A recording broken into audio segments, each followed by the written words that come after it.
Have you ever lost something or someone so dear to you because of one thing you think that is very negligent? This is the story of Amara. Once upon a time, in a small village surrounded by tall trees and green hills, there lived a young lady named Amara. She was beautiful with smooth, clear skin that shone like the sun. Her eyes sparkled like stars, her long, shiny hair flowed down her back, and her smile was as bright as the morning light. Everywhere she went, people couldn't help but admire her beauty. "She's the most beautiful girl in the village," they would say. Amara loved hearing these words because she believed her beauty was her most important gift. Amara was so confident in her beauty that she thought she didn't need to do anything else in life. "I'm so beautiful and lovely," she would say to herself, "that everyone will do things for me." When her mother asked her to help with chores like cleaning and cooking, Amara would refuse. "Why should I work when my beauty is enough?" she thought. When it was time to do her schoolwork, she would say, "What's the use? One day I will marry a rich man that will take care of me and provide everything for me." As Amara grew older, many boys in the village noticed her beauty. They would stop and stare whenever she walked by. Some would bring her gifts, flowers, fruits, and even handmade jewelries just to get her attention. "Amara, you are so beautiful," they would tell her. But Amara was not interested in any of them. She believed that her beauty was so great that she deserved the best of the man, a man who was rich, handsome, and important. She thought her beauty alone would bring her the man of her dreams. Amara had many friends, but even when they tried of how much she bragged about her beauty, whenever they talked about school or work, Amara would laugh and say, "Why do you need to study or work so hard? Look at me. Look at my skin. Look at my beauty. My beauty will get me everything I want." Her friends will shake their head and say, "Amara, beauty is not everything. You should learn other things too." But Amara didn't listen. She was convinced that her beauty was enough. One day, a rich and handsome young man named Emeka came to visit the village. He was tall, with a kind smile, and a successful business in the city. Everyone in the village talked about him. "Emeka is a perfect man," they would say. When Amara heard about Emeka, she thought, "This is a man for me. He will fall in love with me and my beauty, and we will get married, and I will travel with him to the city, and my life will be perfect." Amara was so sure that her perfect skin and pretty face would make Emeka choose her over other girls. Amara made sure she was at her most beautiful when she met Emeka. She wore her best dress, combed her long hair, and put a lovely smile. When Emeka saw her, he was indeed amazed by her beauty. "You are very beautiful, Amara," he said. Amara smiled and thought, "He's already fallen in love with me." Emeka began spending time with Amara, talking to her and getting to know her. But while Emeka was kind, Amara believed he loved her only because of her looks. As days went by, Emeka began to ask Amara questions about herself. He asked, "What do you like to do in your pleasure time? Can you cook? What are the plans you have for your future?"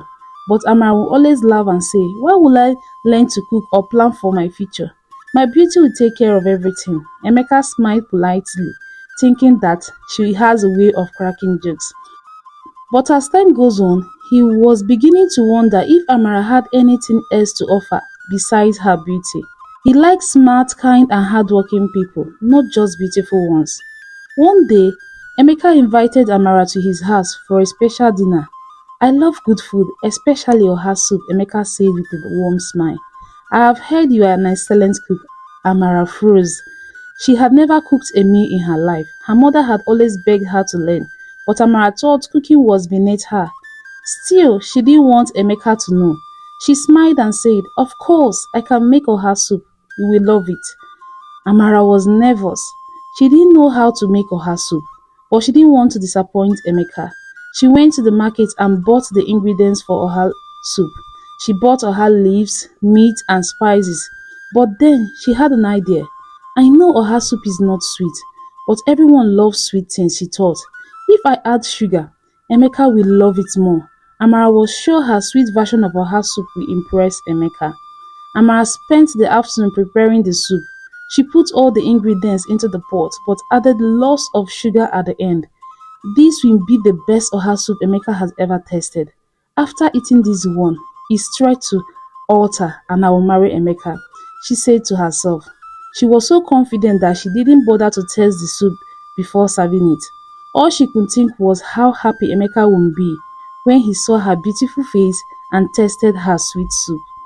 That evening, Amara took the pot of soup to Emeka's house.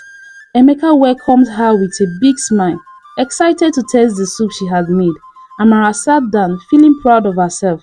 Emeka took a spoonful of the soup and tasted it. His smile quickly disappeared, and a look of confusion came over his face.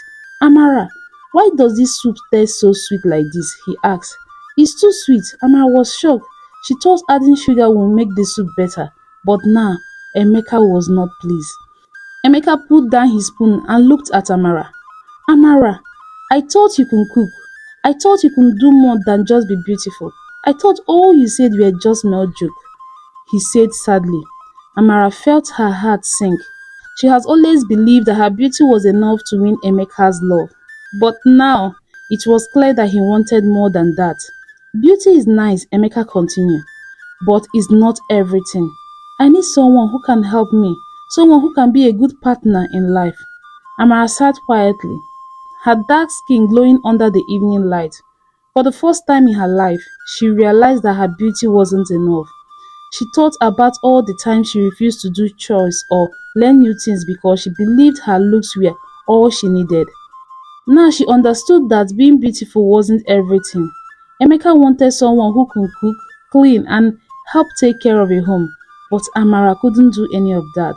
When Amara returned home, she was sad. Her mother noticed and asked, "What's wrong, my dear?" Amara told her mother everything that had happened. She cried and said, "I thought my beauty was enough. I thought Emeka would love me for me. But I was wrong." Her mother gently hugged her and said, "Amara, I have always tried to teach you that beauty is not the most important thing. Being kind, hardworking, and smart is what truly matters in life." From that day on, Amara decided to change. She started helping her mother in the kitchen, learning how to cook and clean. She also began to study harder at school, realizing that knowledge and skill were just as important as beauty. Amara no longer spent hours in front of the mirror. Instead, she worked on becoming a better person. She still loved her beauty, but now she knew it wasn't the only thing that mattered. Months later, Emeka visited the village again. He saw Amara, and this time he noticed something different about her. She was still beautiful with her dark skin and shiny hair, but now she was also confident, smart, and kind. Emeka smiled and said, "Amara, you have changed."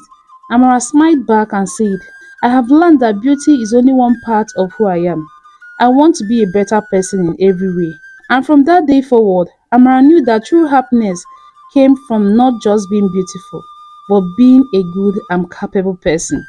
She knew she would live the rest of her life regretting ever losing the man of her dream, Emeka. But she had learned something valuable in life and she's ready to forge ahead. Thank you for listening and don't forget to subscribe.